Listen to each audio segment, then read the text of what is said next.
Good morning, everyone. Welcome to week 2. This is facilities and design, and today we'll be talking about the planning procedure. What is the prospectus or feasibility study when you go into planning a new facility? We'll look at a little bit of menu analysis. This is something I'll explain a little bit throughout this particular lecture, but also we'll go into in class. Some of the structural materials and things that we need to think about when we first start looking at a facility design. And then, of course, we will do a review of the Visio setup. So for those of you who are staying as a remote student only, I will have a more in-depth Visio video coming out shortly.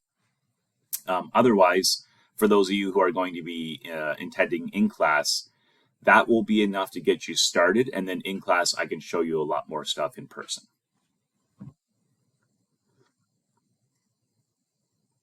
Top of the morning. Okay. So a couple of things. First of all, when you start a facility planning process, there is a bunch of different steps that you may want to take a look at. Now, a couple of these things is dependent on if this is a new build or a brand new facility, or it's something that you're already working within or taking over and already has a couple of different areas. So based on those two things, this might change quite a bit. The first thing you'll do is prepare a prospectus. Then you'll organize your planning team. So who's going to be involved in planning this facility design? And it's more than people than you may think. You'll conduct a feasibility study. So what works, what doesn't, what trends are happening out there? How do we think things are going to change in the future? If you already have your menu existing already, you'll do a menu analysis. Then you'll start considering some of your desired architectural features. So this is more so than just requirements for workflow process, but also what you want the place to feel like. And then we'll start looking at costs and how do we adjust cost versus funds available. So the first thing is the prospectus. So essentially what this is 3 different parts. The first part being a rationale. So what is the reason and the need for the project? So if this is a redesign, it could be, well, we have new menu items. It's been a while since we've looked at our facility. We have a need for a reinvestment in equipment and to become more operationally efficient. That might be a perfect reason why. A part of this is also the physical and operational characteristics. So what is currently happening? Who's the customer? Who are your employees? What's your volume of business? What kind of menu do you have? Who do you buy from? All of that information. And then also some of your regulatory information, which is how many washrooms do you have? Where are your chemical control areas? Do you have noise control? What's your energy use? Utilities? These are all things that kind of give you an idea of what you want to do and maybe what you already have or what you would like to have. If you are approaching this that you are working for a client, so you are doing facility design with a client, and let's call it a Jarlette Health Center. So you're in there. So some of the questions you might want to ask is what type of food service is planned. So this could be, and this is very much related to the menu, how the food service production is used, how many people are served, and also the time frames in which they have to be served. How do you purchase food? What storage areas do you have?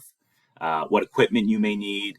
Desired space relationships. And by that, I mean, if you have a centralized kitchen, which is serving maybe many different areas, your space relationships will be much different. Rather, if you have more of a pretty standard commercial kitchen that you're serving a single restaurant, a single dining room, and then it's a lot easier to kind of pinpoint what spaces need to be beside each other.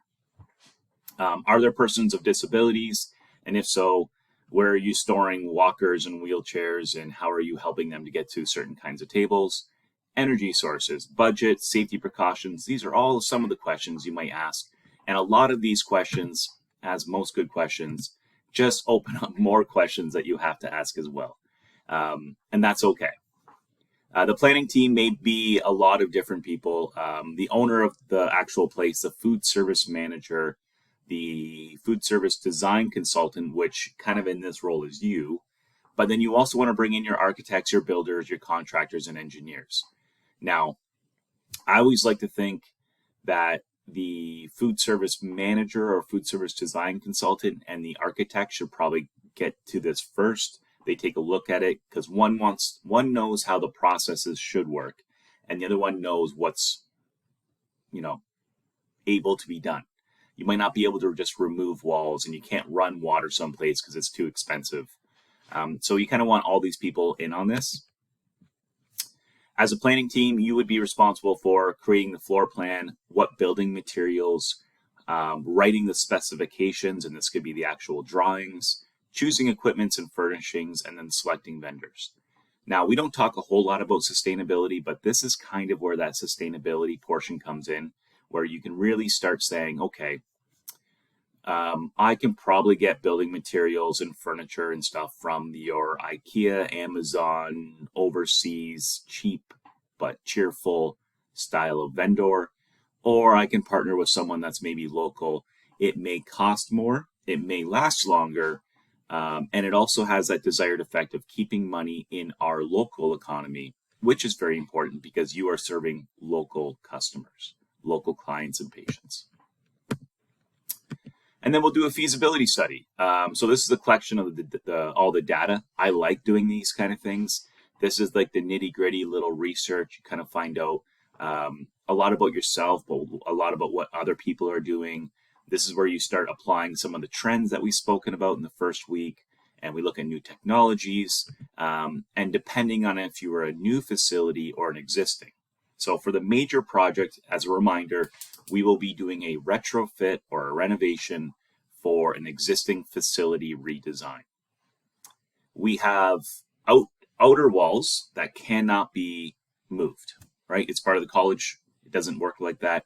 But all the interior walls can be adjusted, moved, shaped. There's a dining room, and then there's like a lower dining room. These can be raised and made into one general area. We can do a lot of stuff with it. So, as an idea for the new proposed facilities, you would have to take a look at the site. What is the community? Let's call it Barrie. Is it a growing community, which it is? Is it a growing economic area? I believe so as well. What are market trends? What are potential revenue sources? Is there competition in the area? And some new technology. So what kind of technologies would we want to bring in if we were doing something brand new? Now, a little bit more difficult when you do a redesign, because you have to take a look at how it currently operates, see what does work well and what doesn't work well, and who are your current customer, what's your customer base like? So if you're redesigning it, then you might want to say, do we want to open this up to different customer target markets? Or are we doing really well, we just don't have enough space? These are all the things that we'll identify in that current issues and opportunities.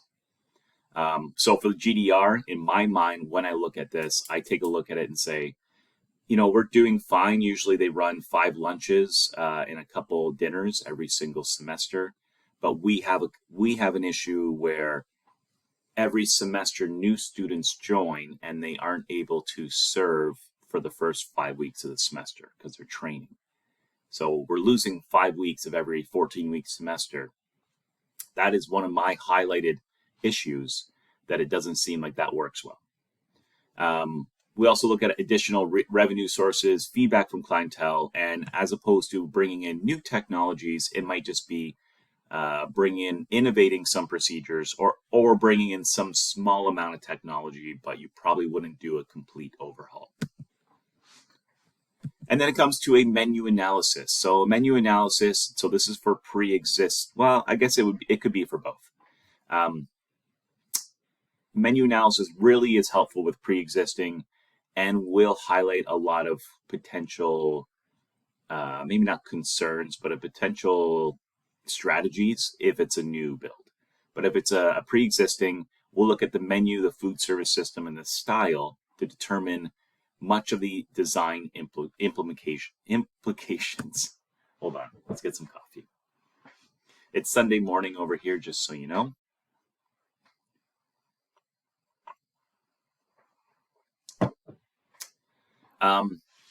So the menu does drive the layout. The prospectus should contain several day menus as well as menu patterns. So menu patterns, and this is something that we'll look at when we do our menu engineering. So this is what is ordered, the popularity of the item, how long does it take for that item to typically be served. These are all some of the menu patterns, and the time of service. So when do people order these particular items? These are all things that we can analyze and use. When we look at a menu, we want to analyze each individual item based off not only what we talked about for menu patterns as far as what's popular, who orders it, how much money do we make off it, all of those lovely things. We also have to analyze it from the other side, saying, how are these stored? So where does this food store? Does it go in the fridge? Does it go straight to the freezer? Is it in dry storage? Is it online in refrigeration on like the kitchen line, on the hot line? Or a combination of all those? What's the portion size or the table portion, the batch size? So as an example, mashed potatoes. We make a batch of maybe 100 servings of mashed potatoes, but the portion size is 4 ounces. But our batch size is, 400 ounces. So that may be something that we take a look at. The process required, utensils, work surface, large equipment, holding equipment, all of the little moving parts that we should identify. And usually what we do is we look at it something like this. And I'm not sure if you can really see very well, but when I'm looking at this, I say, okay, a spinach salad. Now, typically in a menu analysis, you would have a spinach salad and then all of the ingredients underneath this, right? Because each one has a different maybe holding. So if you have a spinach salad with strawberries and feta or goat cheese and peppers and all kinds of different things in there, all of those might require a different utensil. But as a very primitive way of looking at it, we'll just say spinach salad, and we'll just talk about the actual spinach. So it's refrigerated, typically in a fridge. Now, I'll get into this later, but there's different levels of fridges for different things. So there's vegetables, dairy, and meat, and they usually all like a different temperature. But we can look at that later. The portion size is 1 ounce. Table portion's 2 ounces. So that might be, the table portion might be how much you put into the bowl. The batch size is 100. So we usually do a 100 ounce bag or bin. We have to wash, trim, and drain the utensils. You might need a knife and a drain pan. You'd work on a sink and a counter. Same thing with the large equipment, sink and a counter. And then you need to refrigerate it. It's fairly simple. Knife, working space, refrigeration, and the ability to wash it. Now the beef patty, and I'm assuming we're cooking from frozen. The beef patty is in a freezer. It's a 4 ounce. So the table portion is a single piece, and that single piece is 4 ounces, and we're going to cook 50 beef patties off at a time. Now we need a grill, a spatula for flipping. We might need a counter or utility cart to prep or spice or lay them out. The large equipment is a grill, and for holding equipment, this seems in my mind more so from a long-term care that we are, or even a catering event style where you cook them all and you maintain the heat, as opposed to cooking fresh to order. Now, because this could be completely different. So holding equipment, if you're cooking them fresh to order, just wouldn't be required. So you'd only cook it as ordered. Otherwise, you would have a warming oven. And this could be also like a steam table. I don't know if you remember what those look like, but basically it's a steam table that it allows for a lot of chafing dishes or hotel pans to maintain a certain heat. So it usually keeps your starches and your veg, but can also keep some of your proteins warm during a service. So if you're to look at a menu analysis for a full dish, this is an 8-ounce sirloin served with a baked potato with side seasonal vegetables. The seasonal veg are steamed green beans and roasted red peppers. And this is something that we would do in class, just as a little example, to go through everything. So I don't need to go through this in detail, but basically what you would want to do as a student is go through those and see if you can identify each individual area and what you would do. The next step is the architectural features, and I used to have a hard time saying that word. So we must both consider overall building style and the materials and functionality. So functionality, work processes. What do we need to actually get done? We're in food service, but we might have 3 different meal periods or 4. We have different employees. We have different styles of food, maybe different styles of service, where breakfast is buffet, but dinner is plated. Lots of moving parts. So we have to think about that. And that's mostly back of house. That's the production areas. But then we also think we have customers, we have clients, we have patients, whatever you want to call them. We have people that they're humans and they're living, breathing, eating, feeling, and we want to provide a space that is comfortable for them. I've mentioned this before. I always like to approach it from a commercial side, from a revenue generating side. And that's what I consider, commercial side. So you're trying to get people to come into your restaurant and eat. Whereas in the flip, it's not really a revenue generating side. It's like a cost reduction side. Because in long-term care, you're just trying to stay within a budget versus commercial, you're trying to increase revenue. So I always like to go with the increased revenue side because that's business skills. Those are really important and valuable. The other side, it's easier to manage. So from an aesthetics standpoint, we need to create a space that people want to be in, that people might talk about, that actually encourage people to either, depending on what we want, to either stay longer because it's an intimate environment and we want them to order that second glass of wine, order that dessert or that extra appetizer, or it's more of a quick casual that we want them to come in, eat, be happy with what they have, but also design it in a way that encourages them to move on with their day. And we do that through lighting and colors and comfortability and all kinds of stuff. These overall decisions have a lot of implications on cost, but also their cleaning and sanitation, safety, lighting, and temperature control. Intimate spaces can be dangerous spaces, so we just got to be mindful of that. So this is just basic principles of some of the ways that we look at some of our design features. Okay, every individual space is different, so there are some generalities that we can talk about. And one of the big things about this course, and what I hope is that we can do, is that we start using our critical thinking skills. So it's not a paintbrush that we can paint every restaurant the same or every long-term care the same. They'll have a different pedigree of client or patient. They'll have a different requirement, different spaces. So we just have to understand that. As some basics, flooring must meet certain utility and durability requirements. And now I'm talking kind of back of house production area. It should be impervious to moisture, grease, food stains, and slip resistant. Common considerations is that for hard floors are good for resistance, but can be slippery when wet. Sometimes they have a topping that they can do like a rough abrasive floor. So basically it's almost like a sand paint that they put over top of it.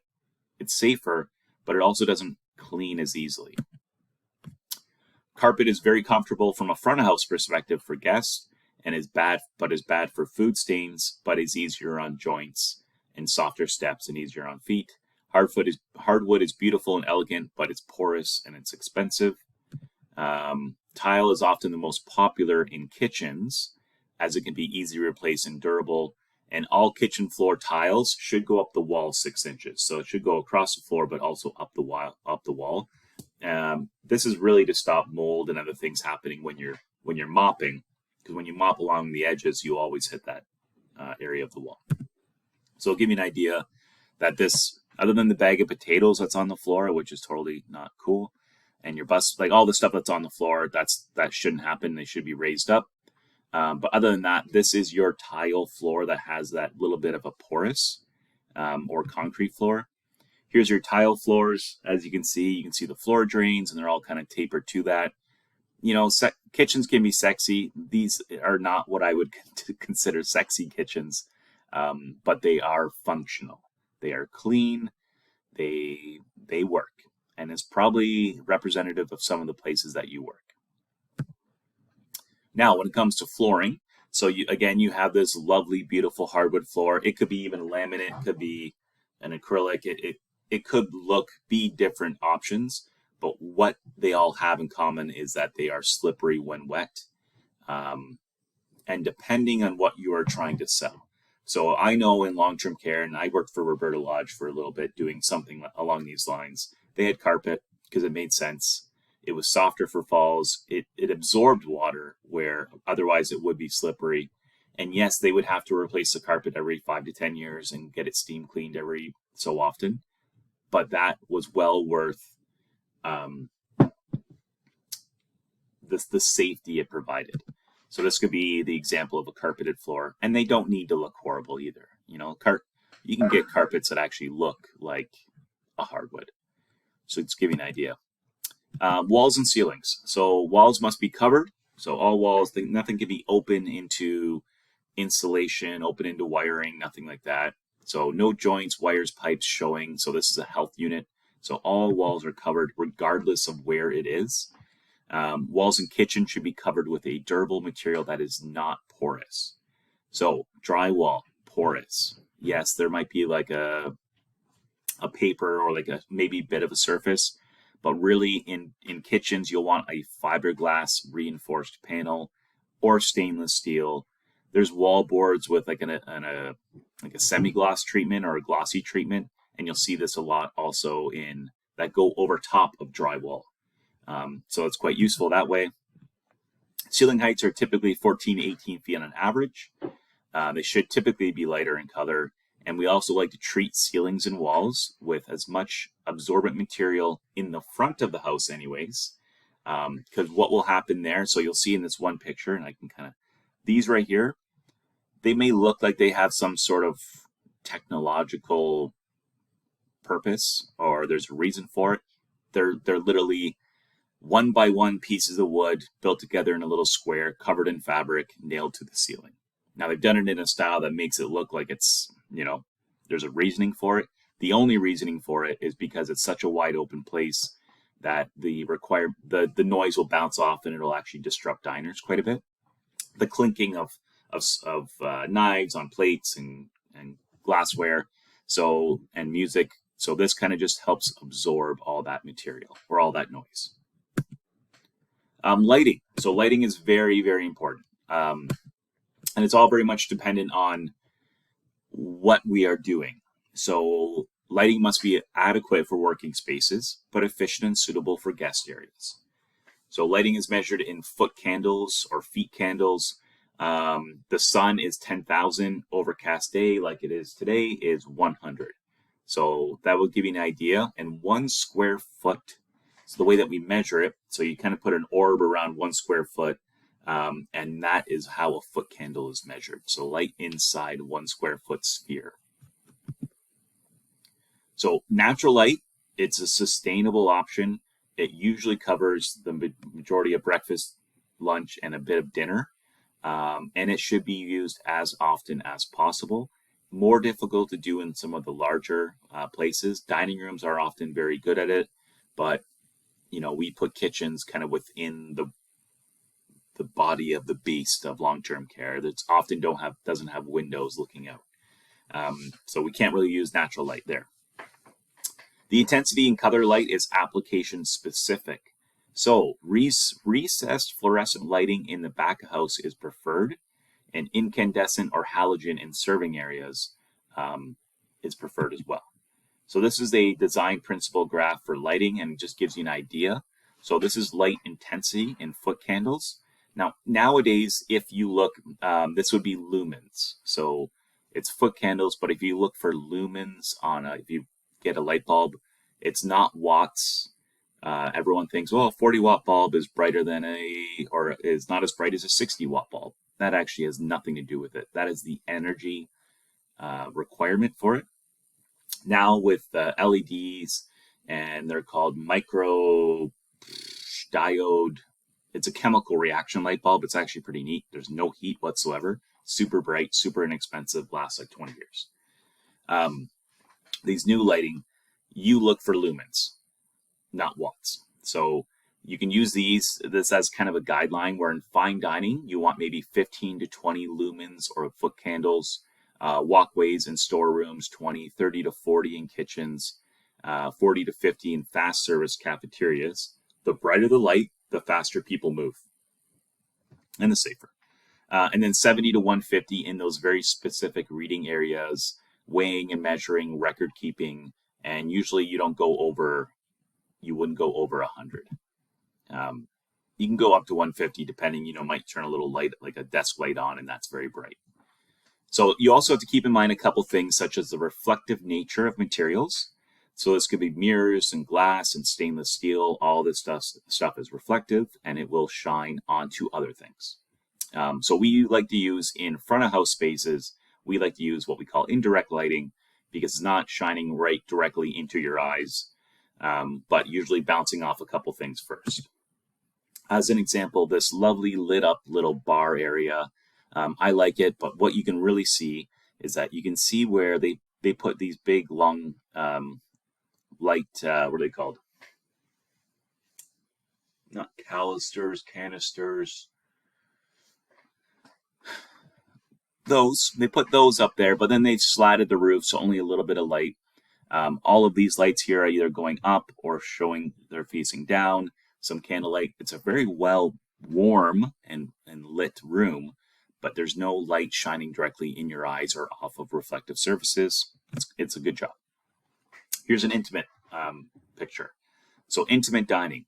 There's not really a whole lot of light in the individual room or booths here, right? There might be some candles, and I would probably put a candle or two or something like that on there. There is lights showing the artwork. There's some of these pot lights, but as you can see, they're just shining again onto the walls. So they're not shining onto the tables, and it provides a really nice intimate look. This is interesting because I wanted to show you how lighting can actually develop spaces. So this is actually, when you were to look at this, you would say, oh, it's a patio. But it's not a patio. It's actually just the inside of a restaurant. And then the way that they've been able to develop it is to make it look like a patio. With your signature patio lights, this is all a fake green wall, sorry, too far. A fake wood wall here, some fake plants. But what they have been able to do is really kind of bring the outdoors inside, and it's a great little design they've done. And then this here is kind of that industrial feel. So they have lots of stainless steel, lots of mirrors, lots of stuff. So you can see up top here, while they have lots of bright lighting, they've kind of put little areas in which to stop some of that reflectiveness. So it's not pretty, but I think this whole theme is kind of supposed to be like an exposed industrial look. So it kind of works that way. This is an example of a lighting plan. Now, I'm not going to require you to develop a lighting plan for the major project. I feel like that's kind of one step beyond what we want to do, what we need to do. But you do need to understand the importance of lighting. You do need to understand the application of it and be able to say, hey, we need either more lighting, less lighting, or to change kind of where our light bulbs are all directed. On a new build, easy, because you get to choose. On a retrofit, you're kind of stuck with what you have for the most part. Some have really neat lighting tracks that are very manipulatable, and you can just kind of move the little light pods wherever you want. So again, just to give you an idea, they have all the different styles of lighting, and this would kind of be, you would have your layout, and then they would just have like another page that just kind of overlaps, and this is the lighting plan that goes over top of it. And then HVAC. So it's been proven that a comfortable work environment for all improves efficiency anywhere from 5 to 15%. We also have to think about air ducts and where we place them. So we have a lot of older clients typically in LTC.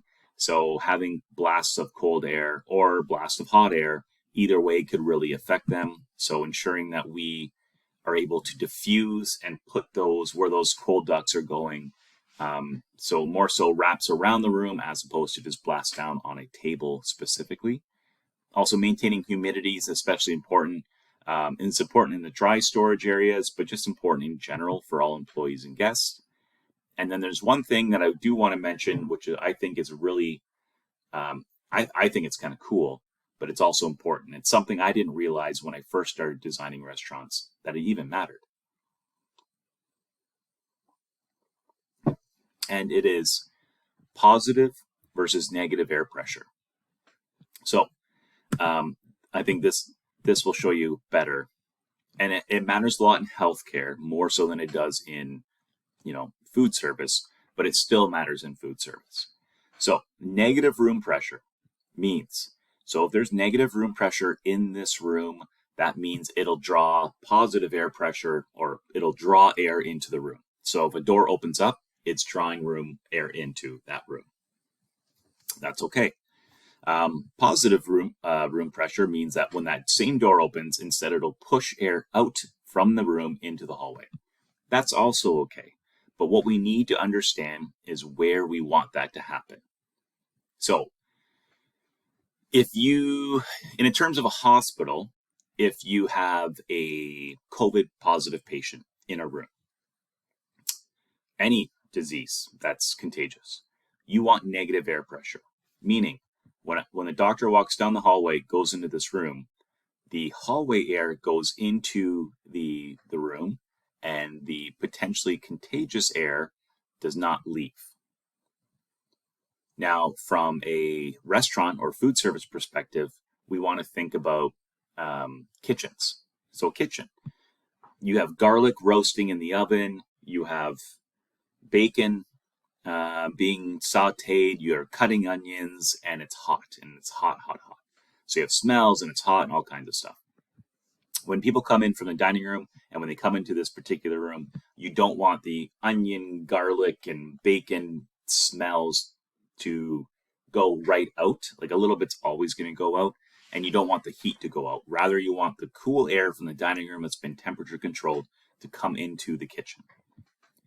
Same thing with the dining room, you want positive air pressure. So assume that this hallway is not the hallway, but it is outdoors, and it is negative 20 degrees Celsius, and it's cold and windy. So when someone opens the door to go into your restaurant, you want dining room air pushing out to the cold, not the air. Okay, sorry about that. I lost, there wasn't enough room on my computer to store this, so I had to go delete some stuff. Anyways, I'm back. So what were we talking about? Positive, negative air pressure. And then the last little part, because we're almost done, is budget and cost relationship. I don't get into this too much. It's too big of we could talk an entire course about budget and costing. For the sake of our particular project, we are removing all costing requirements as far as equipment and building. So there's no cost, there's no budget. You can put and develop and design these restaurants however you would like. We will, throughout this course, take a look at maybe, hey, we have a choice of 3 different pieces of equipment. Which one do you think is best given our certain numbers? So how many people do we have to serve? What are the costs, the maintenance, the timeline of how long this piece of equipment will last? We'll take a look at a couple of those, and it's just useful information to try to decide which is the best piece of equipment for you. But other than that, there'll be very little. So unlimited budgets are rare. So when budgets are lower, then either quantity or quality will be affected, of course. So some costs may be negated by lowering operational cost. So a lot of these things that we want to look at is saying, if I buy a really expensive piece of equipment, I can say that this is worthwhile because it will reduce our operational costs, the heat, the hydro, whatever the waste is, maybe man hours or labor, by a significant amount. So in the long run, once we pay for this piece of equipment, we're actually saving money. Poorly designed food services have employees spending at least 10% longer accomplishing work. So between having proper HVAC and comfortable air and redesigning some workspace food services, we're 25% more efficient. And that's without really doing a whole lot. That's not motivations and strategies and reworking already designed areas that don't work well. So there's a lot of opportunity there. So at this point here, we're going to go into our design. I'm going to show you just 3 or 4 slides on how to start up and get going on Visio. For those of you who are in class on Tuesday and maybe Wednesday this week, more than able to go through this whole in more detail. I'm also going to do a short video on how to prepare for the first in-class assignment and some tips and tricks that you might need to know. So again, you can come to class, do it with me, we'll complete it right in person. Otherwise, you're doing this on your own. I'm actually going to extend the deadlines. So on Monday, these will open up and you'll have until Sunday at midnight. And then my hope is that before class on Tuesday, the next week, I will be able to go through and at least give you some feedback and give you some marks for those. All right. So Microsoft Visio is on every single Georgian computer and it should be on yours. Once you are able to install this on yours, what you'll be doing is creating a new, so you go new and you will create a new floor plan. So a floor plan is the one that works best. You can do a home plan, but this is also a really neat piece of software. So if you want to do different flow charts and processes, that could be valuable. So when you look at policies and procedures and standard operating procedures, SOPs, this is a really valuable software because you can put them all together. Like if this is true, then go and do these two things. And if this is true, then you go here. And if this is false, then you go here, and kind of set up those algorithms for people. But we're doing design. So what we're going to do is create a floor plan. Once you open the floor plan space, it gives you an automatic, I think, 96 by 140 foot. Oh, sorry. Also, you also always want to choose the US metrics. Okay, so the US, not the. We want to go inches and feet. We don't want to go centimeters and meters. I know we're the metric system, but we're choosing US units. Once you're in the program, you can go to Design up top here. On the page setup, there's this little button that you'll press, and then this will come up. So what you are able to do here is go to the drawing scale. And what the drawing scale will do will allow you to enter the page size. So in the first assignment, I'm giving you 600 square feet to work with. Now, the 600 square feet can look different. It can be 20 feet by 30 feet is 600 square feet, but 18 feet by 42 feet is also, that might be a little off, but is also 600 square feet. So you can choose different shapes. It can be a square, but it can also be a rectangle or an L room or whatever you think makes the most sense for the space that I'm asking you to design. And then once you add a room, then you can start adding doors. So you'll have this on the left-hand side, stencils, and it pre-populates with like 4 or 5, and they're very, very basic. But what you can do is that when you go to more shapes, a thing will come up and you go to floor plan and you are able to choose all kinds of different stencils. So bath and kitchens and cabinets and furnitures and walls and garden accessories and you name it. So once you are able to play around with this program, you'll see it doesn't take long to pick up. And there are a lot of little tips and tricks that I'll give you throughout the process. So for those of you who are remote at this point, you would refer to the Visio training. I will go through the Visio training and let you know how the program works a little bit more in detail. Otherwise, if you're coming to class, don't worry about it. Let's show up to class. We'll go through training. We'll go through the assignment and we'll take it from there. Thank you very much for watching, and I will see you soon.